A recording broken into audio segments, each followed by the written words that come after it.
जय हिंद बच्चों, मैं रवीश कुमार अपने YouTube channel Bihar board by Ravish में आप सबों का बहुत बहुत स्वागत करता हूं। बच्चों, आज से हम लोग एक नया पाठ प्रारंभ करने जा रहे हैं जो शुरू से पढ़ेंगे, शुरुआत से। यानी प्रतिदिन टॉपिक वाइज अब डिस्कशन किया जाएगा। और आज हमारा जो टॉपिक है वो प्रकाश से संबंधित है, प्रकाश का परावर्तन। इसमें हम लोग शुरुआत से एकदम अध्ययन करते हुए अंत तक जाएंगे। इस वीडियो से आप लोगों को परीक्षा में बहुत ही उपयोगी सिद्ध होगा। तो बच्चे समझते हैं कि आज के सेशन में हम लोग क्या क्या पढ़ने वाले हैं। तो हम लोग पढ़ेंगे कि प्रकाश क्या है, प्रकाश में ही वस्तु क्यों दिखाई देती है, प्रकाश जो होते हैं, प्रकाश के स्रोत कौन कौन से होते हैं। प्रकाश के जो स्रोत होते हैं वो मानवकृत और प्राकृतिक दोनों होते हैं। प्रकाश जो होते हैं, कोई वस्तु प्रदीप्त कहलाती है और जिससे प्रकाश नहीं निकलता है उसे अप्रदीप्त वस्तु कहते हैं। तो बच्चों, आज हम लोग इतने टॉपिक को एक ही वीडियो के अंदर कवर करने का प्रयास करेंगे। तो बढ़ते हैं आज के सेशन की ओर और समझते हैं कि प्रकाश क्या है। तो बच्चों, प्रकाश क्या है?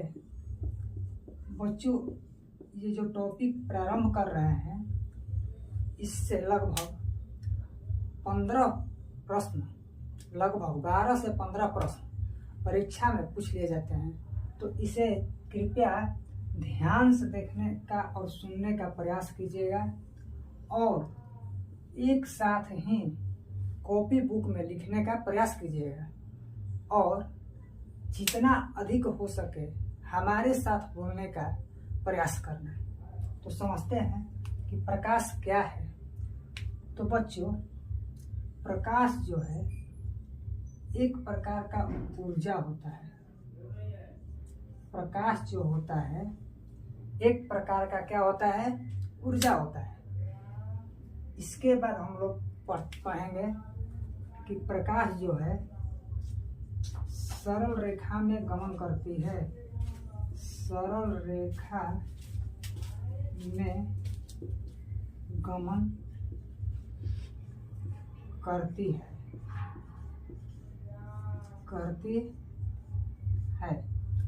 अगला पढ़ेंगे कि प्रकाश जो है विद्युत चुंबकीय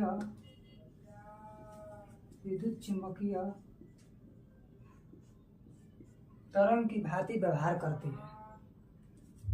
तो प्रकाश क्या है? तो प्रकाश एक प्रकार का ऊर्जा है। इसके बाद पढ़ेंगे कि प्रकाश जो होती है सरल रेखा में गमन करती है।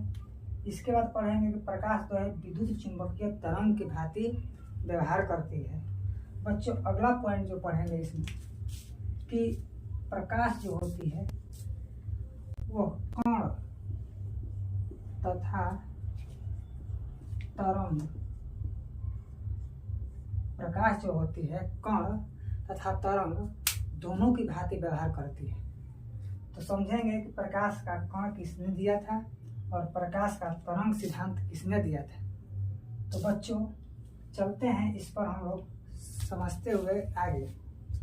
अगला पॉइंट, कण का सिद्धांत जो दिया था उसे हम लोग न्यूटन कहते हैं। न्यूटन क्या कहते हैं बच्चों? तो न्यूटन। यदि क्वेश्चन पूछे कि प्रकाश जो कण है वो किसने दिया था, तो न्यूटन ने दिया था। अगला पूछे कि प्रकाश को तरंग किसने कहा था, तो प्रकाश को तरंग हाइगेंस नामक हाइगेंस नामक वैज्ञानिक ने कहा था। तो बच्चों, हम लोगों ने इस तरह देखा है कि प्रकाश जो है कण और तरंग दोनों की भांति व्यवहार करती है। इसलिए हम कह सकते हैं कि प्रकाश जो है तरंग और कण की भांति व्यवहार करती है, इसलिए इसकी दोहरी प्रवृत्ति होती है। इसकी प्रवृत्ति कैसी होती है? तो दोहरी होती है। यानी कह सकते हैं कि प्रकाश जो है तरंग की भांति भी व्यवहार करता है, जबकि प्रकाश जो होता है वो कण के भांति भी व्यवहार करता है। बढ़ते हैं अपने अगले पॉइंट की ओर। अगला पॉइंट है कि प्रकाश जो है सरल रेखा में गमन करती है। प्रकाश जो है सरल रेखा में गमन करती है, इसे समझते हैं। तो बच्चों, तरंग जो होते हैं, तरंग दो प्रकार के होते हैं। तरंग कितने प्रकार के होते हैं? तो तरंग दो प्रकार के होते हैं। एक होता है अनुप्रस्थ तरंग, जबकि दूसरा होता है अनुदैर्घ्य तरंग। एक होता है अनुप्रस्थ तरंग, जबकि दूसरा होता है अनुदैर्घ्य तरंग। तो देखते हैं, पहला जो है अनुप्रस्थ तरंग, अनुप्रस्थ तरंग, जबकि दूसरा है अनुदैर्घ्य तरंग। बच्चों, हम लोगों ने देखा कि तरंग जो है वो दो प्रकार के होते हैं। पहला हो गया अनुप्रस्थ तरंग, जबकि दूसरा हो गया अनुदैर्घ्य तरंग। बच्चों, जो अनुप्रस्थ तरंग होता है, ये जो होता है ये लंबवत गति करता है। लंबवत कैसे गति करता है? तो लंबवत गति करता है। ये गति कैसे करता है बच्चों? तो ये लंबवत गति करता है। लंबवत कहने का अर्थ है कि ये सीधी गमन करता है, ये सीधी रेखा में गमन करता है। तो बच्चों, हम लोगों ने यहाँ पर फैक्ट लिखा है कि सरल रेखा में गमन करता है। तो प्रकाश जो हो गया, यह किस प्रकार का तरंग कहा जाए?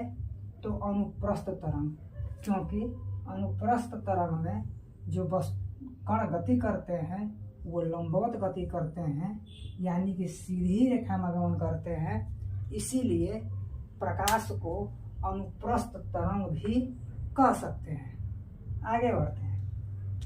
दूसरा है अनुदैर्घ्य तरंग। ये जो बच्चा होता है ये समानांतर गति करते हैं। कैसे गति करते हैं? समानांतर गति करते हैं, यानी कि जैसे हमारी ध्वनि जो होती है वो जो गति करती है वो सारे दिशाओं में करती है। इसीलिए ध्वनि जो हो जाएगा, ध्वनि किसका एग्जाम्पल हो जाएगा? तो अनुदैर्घ्य तरंग का। ध्वनि किसका एग्जाम्पल हो जाएगा? तो अनुदैर्घ्य तरंग का। जबकि प्रकाश किस प्रकार का तरंग हो जाएगा? तो अनुप्रस्थ तरंग हो जाएगा। तो बच्चों, इस तरह हम लोगों ने समझा कि प्रकाश किस तरह सरल रेखा में गमन करता है। यानी इसे हम एक फिगर से समझें तो ये एक वस्तु है, यदि हम इसमें प्रकाश को गुजारें तो इस तरह गमन करती हुई नजर आती है। इस तरह गमन करती हुई नजर आती है प्रकाश किस तरह गमन करती हुई नजर आएगी? तो इस तरह, जिस तरह फिगर में हमने दर्शाया है। लेकिन यदि हम इस फिगर को इस तरह बना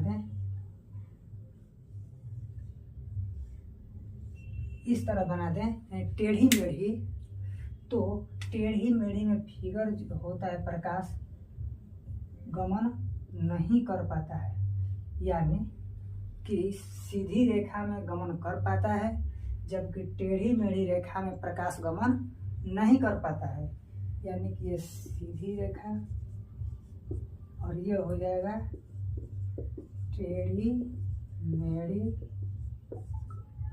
ठीक, तो इस तरह हम देख सकते हैं कि प्रकाश जो है सीधी रेखा में गमन कर पाता है, लेकिन प्रकाश जो है टेढ़ी मेढ़ी रेखा में गमन नहीं कर पाता है।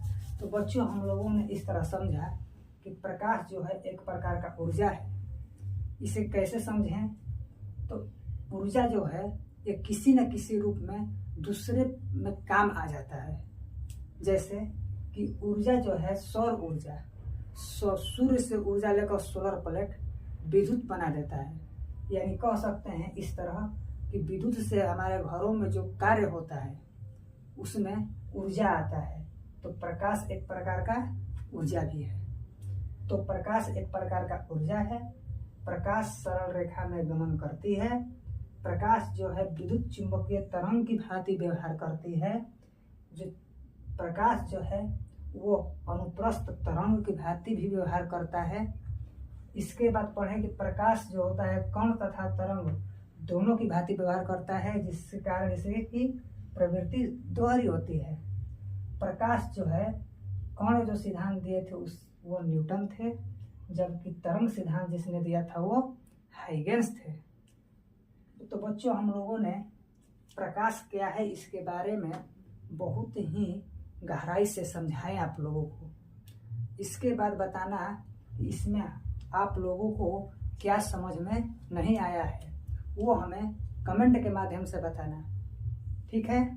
तो बढ़ते हैं अपने अगले पॉइंट की ओर और समझते हैं कि अगला पॉइंट क्या है। तो बच्चों, समझते हैं कि अगला पॉइंट हम लोग को क्या समझना है इसके अंतर्गत। तो हम लोगों ने बहुत ही अच्छे ढंग से प्रकाश क्या है जिसके बारे में हम लोगों ने समझा। अब आगे हम लोग एक टॉपिक पढ़ेंगे कि प्रकाश का स्रोत। अगला टॉपिक पढ़ेंगे कि प्रकाश का स्रोत, यानी प्रकाश जहाँ जहाँ से या जिस जिस वस्तु से निकलती है उसे प्रकाश का हम लोग स्रोत कहते हैं। जैसे कि बल्ब हो गया, जैसे कि ट्यूबलाइट हो गया, जैसे कि मोमबत्ती हो गई, जैसे कि सूर्य हो गया, जैसे कि तारे हो गए। तो बच्चों, अगला पॉइंट पढ़ें हम कि प्रकाश का स्रोत। प्रकाश का स्रोत किसे कहते हैं?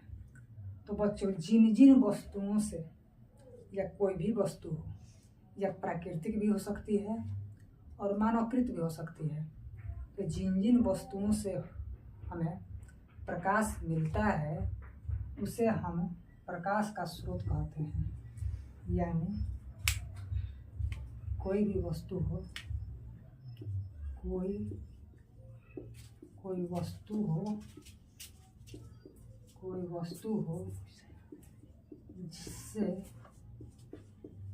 जिससे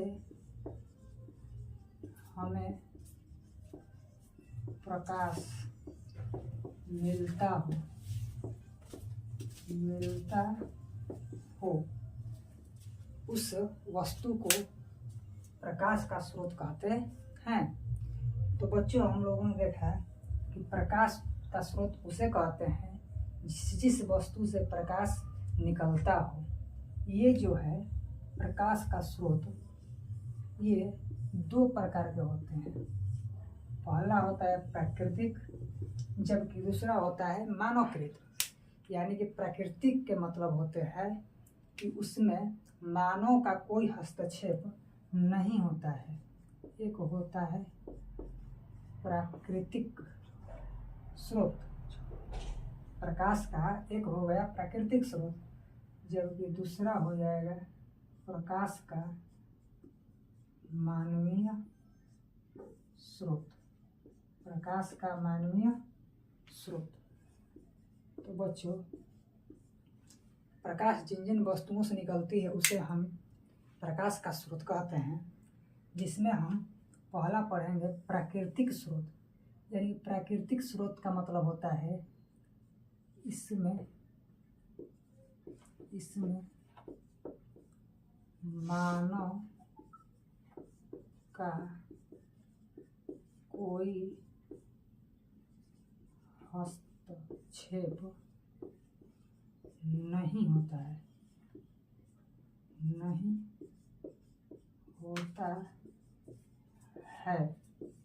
यानी कि ये मानव के सहारे नहीं रहते हैं, जबकि कह सकते हैं कि ये प्रकृति में उपस्थित होती है, प्रकृति में उपस्थित होता है, प्रकृति में उपस्थित होता है, जबकि बच्चों मानव कृत में जो होता है इसमें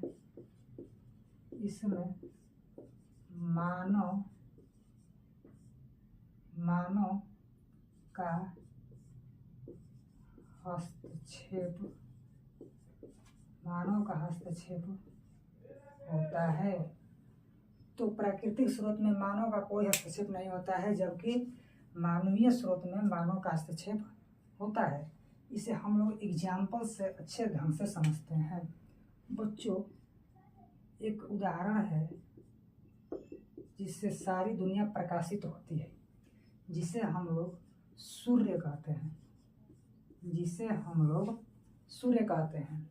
सूर्य बच्चों एक ऐसा प्राकृतिक स्रोत है जो विश्व में सबसे बड़ी ऊर्जा का स्रोत होता है।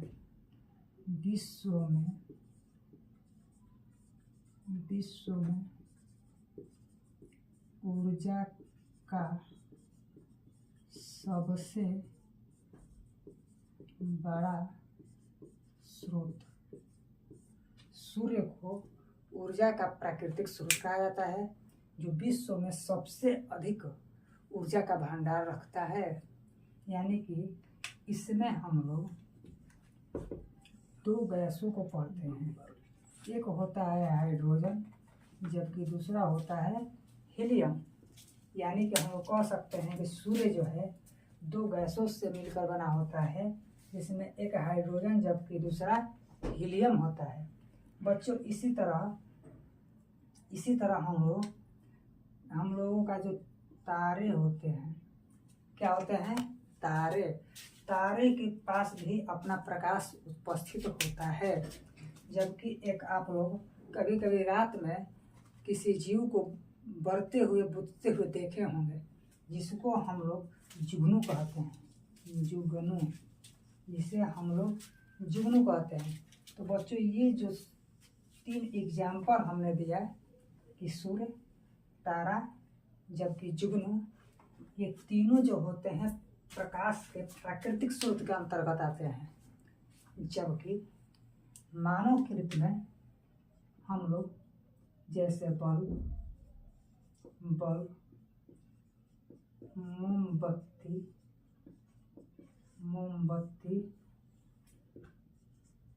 ट्यूबलाइट,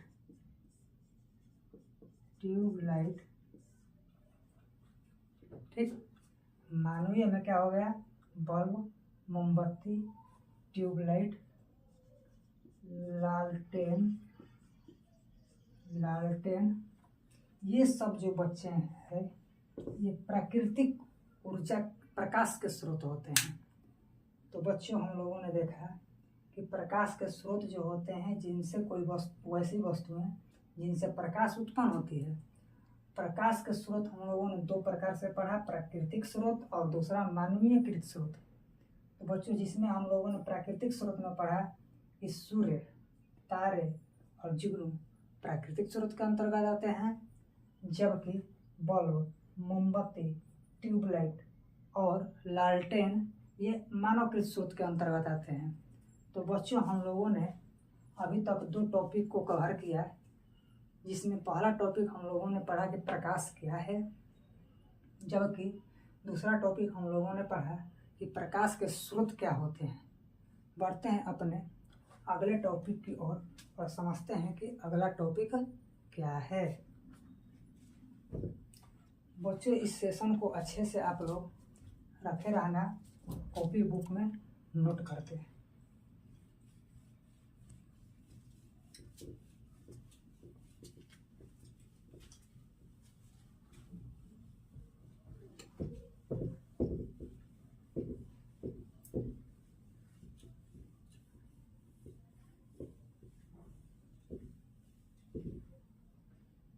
बच्चों, आप लोगों को ये सेशन यदि अच्छा लगे तो इसे शेयर करते रहिएगा। तो बढ़ते हैं अपने अगले पॉइंट की ओर और समझते हैं कि अगला पॉइंट क्या है। अगला पॉइंट हम लोग पढ़ेंगे कि वस्तु कैसे दिखाई देती है। किसी भी वस्तु को हम लोग कैसे देख पाते हैं? किसी भी वस्तु को हम लोग कैसे देख पाते हैं? तो बच्चों, किसी भी वस्तु को देखने के लिए दो चीज़ों का होना आवश्यक है। पहला कि प्रकाश का होना, जबकि दूसरा हम लोग पढ़ेंगे कि आँखों का होना, आँखों का होना। यानी कि पहला हो गया प्रकाश का होना, जबकि दूसरा हो गया आँखों का होना। तो समझते हैं इसे हम। तो बच्चों, एक वस्तु लेते हैं और इस वस्तु पर एक प्रकाश का स्रोत लेते हैं। प्रकाश का स्रोत लेते हैं। एक वस्तु लिए और एक प्रकाश का स्रोत लिए, और यहाँ पर एक हम आँख को लेते हैं। समझते हैं बच्चों कि किसी भी वस्तु को हम लोग प्रकाश की उपस्थिति में ही देख पाते हैं, जबकि हम लोग अंधेरे में किसी भी वस्तु को नहीं देख पाते हैं। तो देखिए बच्चों, कोई भी प्रकाश का स्रोत है, यानी कि समझ लेंगे सूर्य ही है। सूर्य, ये जो प्रकाश की इससे जो किरणें निकलती है, यानी पहला पॉइंट कि यह वस्तु पर टकराती है। यानी कि किसी भी वस्तु को देखना हो तो पहले प्रकाश का स्रोत का होना जरूरी है और दूसरा नंबर आँख का होना जरूरी है। तो पहले क्या होता है कि वस्तु का स्रोत जो होता है प्रकाश वाला, उससे जो प्रकाश निकलती है वो वस्तु पर आएगी और वस्तु पर टकराने के बाद यह हमारे आँखों तक आती है। कहाँ तक आती है? तो आँखों तक आती है। तब हम किसी वस्तु को देख पाते हैं। यदि कोई वस्तु को देखना हो तो यदि आँख पर पहले प्रकाश की किरणें वस्तु पर आए, लेकिन यदि हम किसी आँख के सामने कोई वस्तु रख दें तो हम उस वस्तु को नहीं देख पाते हैं। तो बच्चों, हम लोगों ने समझा कि किसी भी वस्तु को देखने के लिए प्रकाश की आवश्यकता होती है। जब किसी स्रोत से उत्पन्न प्रकाश की किरणें किसी वस्तु पर पड़ती है और वस्तु पर पड़ने के बाद परावर्तित होकर हमारे आँखों तक आती है, तब हम किसी भी वस्तु को देखने की अनुभूति प्राप्त करते हैं। नहीं तो हम प्रकाश की उपस्थिति अगर नहीं हो तो किसी भी वस्तु को नहीं देख पाते हैं। तो बच्चों, हमारा सेशन आज का कैसे रहा ज़रूर कमेंट के माध्यम से बताइएगा कि अगला वीडियो जल्द ही आएगा, जिसके लिए आप लोग तैयार रहें। जय हिंद।